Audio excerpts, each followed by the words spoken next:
The discovery. The scrapyard moons of Thallos were graveyards of forgotten wars, where broken dynasties and dangerous technologies lay scattered like bones across sulfur-stained landscapes. Among the 7 moons, Thallos' 7 burned the hottest, its twin suns turning metal into furnaces and hope into mirages. Cain Harrow called himself a mechanic, not a scavenger. He was the last one who hadn't fled or gone mad on this forsaken rock. His workshop was a retrofitted plasma freighter, where he hammered rusted dreams back into function and welded hope from bent metal and fading memories. During a routine salvage run through a derelict Imperial courier vessel, half buried in sulfur ash, Cain heard something that made his blood freeze. A growl. Not mechanical, but organic. Wet. Animal. He followed the sound deeper into the ship's bowels, past the corpses of Imperial guards with helmets melted into their skulls. Through a security door jammed halfway open, sealed with blood and soot, he found it. A cage, half shattered and still sparking with dying energy fields. Inside lay a creature that defied everything he knew about the galaxy. A tiger cub, but not natural. Midnight black stripes glowed like magma beneath its fur. Eyes shimmered molten gold in the dying electronics light. The creature was dying, its ribs showing through ash-coated sides. Yet when Cain approached, it lifted its head and growled. Not threatening, but warning, don't touch me. I don't belong to you. Around its neck flickered a sigil, a stylized flame inside a crescent. The mark of Empress Zara, ruler of the Crimson Sector. This wasn't just any predator. This was Imperial property, worth more credits than Cain had ever seen. But as the cub looked at him with defiance rather than fear, Cain made a choice that would change everything. He wrapped his thermal jacket around the trembling creature and lifted it into his arms. You're not going to last another hour out here, he muttered. The cub didn't resist. It just trembled as Cain carried it through the wreckage, climbing toward his crawler under the bruised red sky of the approaching heat storm. First contact. The entire journey back to his workshop, Cain felt the creature's heart beating against his ribs, fast, hot, like a fusion core waiting to ignite. By the time they reached Sanctuary, the growling had stopped.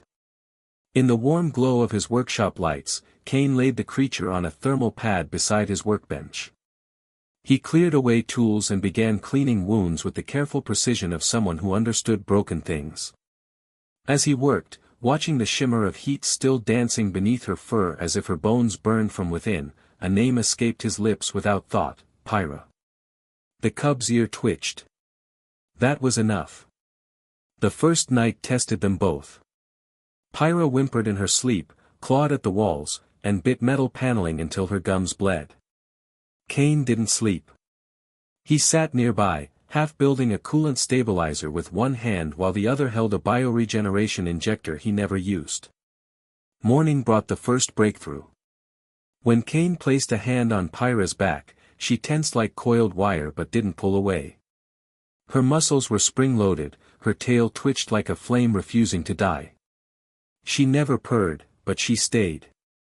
Over the following days, her wounds healed with unnatural speed. Her cracked fong mended. She began exploring every inch of the garage, batting open crates and knocking over salvage drone piles. She tore a strip from his cot, ate 4 ration bars, and spat out protein paste with a hiss that made Cain laugh harder than he had in years. He tried treating her like a normal animal at first, but Pyra wasn't normal. Her eyes tracked his hand movements when he rebuilt engine parts. She followed console lights during inventory checks.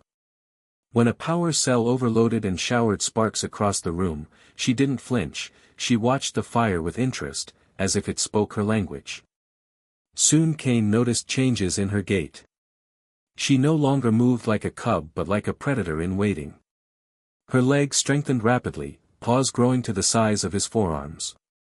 Her shoulders rippled with coiling muscle, and the glow beneath her stripes became constant, subtle but ever-present. Something was stirring in Pyra that Cain couldn't name. And still, she never tried to leave. The bond. One night, as Cain leaned over a power terminal sketching heat condenser designs, he felt warm breath on his shoulder. Pyra rested her head beside him, her body curled silently beneath the desk, eyes closed. She hadn't growled in days, hadn't whimpered either. He reached over and scratched gently behind her ear. She tensed, then leaned into it just a little. "You're not a tool," he said softly. "Not a trophy either. Whatever she made you for, you're not it anymore." The overhead lights buzzed once. Wind howled outside the shutters. Pyra didn't answer, but when he stood to turn off the lights and head to his cot, she followed. Not beside him, not behind, with him. For the first time in his years on Thallos, Cain Harrow didn't feel alone. Pyra's growth was unnatural. By the second cycle of Thalos's triple moons, she had nearly doubled in size. Her shoulder rose to his waist now, her musculature visibly shifting beneath thick black and orange fur that shimmered faintly like coals in low light. The glow beneath her stripes no longer pulsed gently, it moved with her breathing, her steps, her will. Cain wasn't a scientist. He didn't understand gene templating or hybrid bio-weaving. But he knew machines, engines, things that hummed with barely contained power. Pyra was an engine, not born but forged, made to survive, to dominate, to burn. Yet she listened. That was what haunted him most.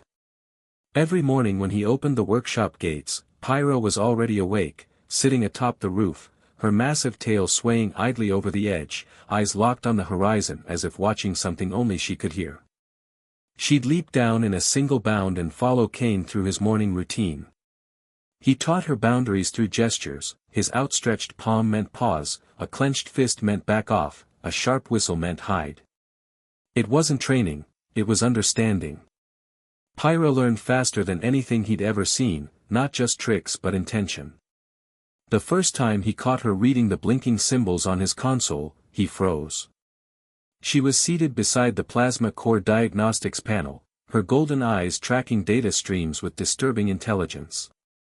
She wasn't just a predator anymore. She was becoming something else entirely. The hunt begins. The Imperial ships arrived like vultures sensing carrion. 3 sleek hunters descended through Thallos 7's toxic atmosphere, their hulls gleaming with the crimson and gold of Empress Zara's personal fleet. Cain watched them through his scope from the workshop's observation deck. His blood ran cold as he recognized the lead vessel's configuration, a tracker class, equipped with bioscanners capable of detecting genetic signatures from orbit. They had found her. Pyra stood beside him, now grown to her full magnificent size. Her shoulder reached his chest, her presence filling the room with barely contained power. The glow beneath her stripes pulsed brighter as if responding to the approaching threat. "They're coming for you," Cain whispered, his hand finding the thick fur of her neck. Pyra's response was a low rumble that seemed to shake the metal walls. It wasn't fear, it was anticipation. The first assault came at dawn. Imperial soldiers in crimson power armor descended on zip lines, their weapons humming with lethal energy. They moved with military precision, surrounding the workshop in perfect formation. "Cain Harrow." The lead soldier's voice boomed through amplifiers. "By order of Her Imperial Majesty, surrender the stolen genetic property immediately." Cain stepped outside, hands raised, but his eyes found Pyra's through the workshop window. She crouched in the shadows, every muscle coiled like a spring. "I don't know what you're talking about," Cain called back. The soldier raised a bioscanner, and its screen immediately erupted in cascading alerts. "Genetic signature confirmed. The Apex prototype is here." That's when Pyra struck. She burst through the workshop's reinforced window in an explosion of glass and metal, her body moving like liquid fire. The first soldier never saw her coming.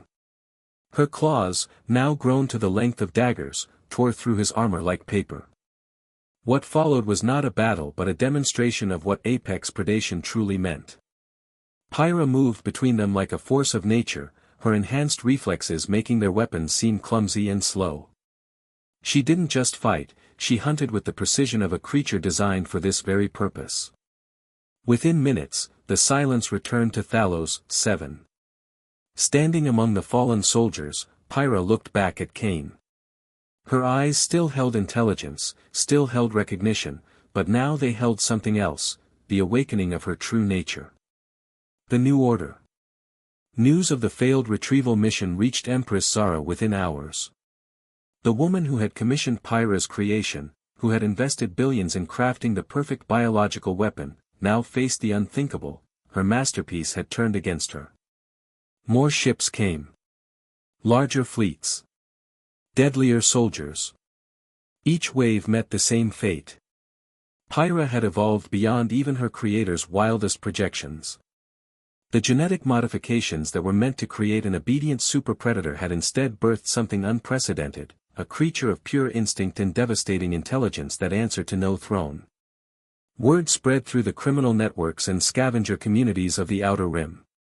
The abandoned moon of Thallos 7 had become something else, a sanctuary protected by a guardian that made even imperial fleets think twice. Cain found himself in an impossible position. He was no longer just a mechanic hiding on a forgotten world. He had become the keeper of the galaxy's apex predator, the one being she trusted completely. What happens now? He asked her one evening as they stood on the workshop's roof, watching another Imperial fleet retreat into hyperspace. Pyra looked at him with those molten gold eyes that held more intelligence than most sentient species.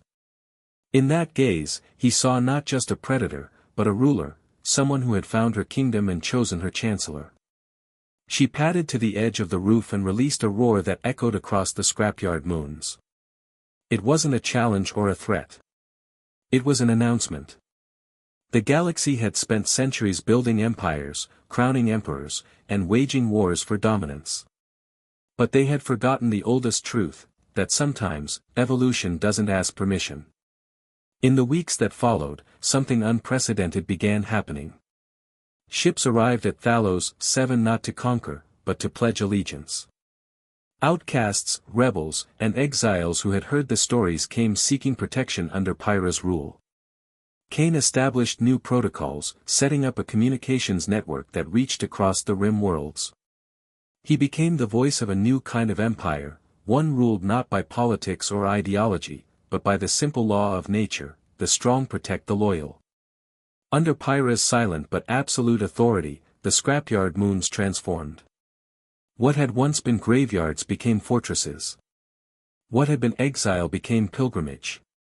The mechanic and his predator had accidentally created something the galaxy had never seen before, a kingdom where power served protection, where the ultimate weapon had chosen to become the ultimate guardian.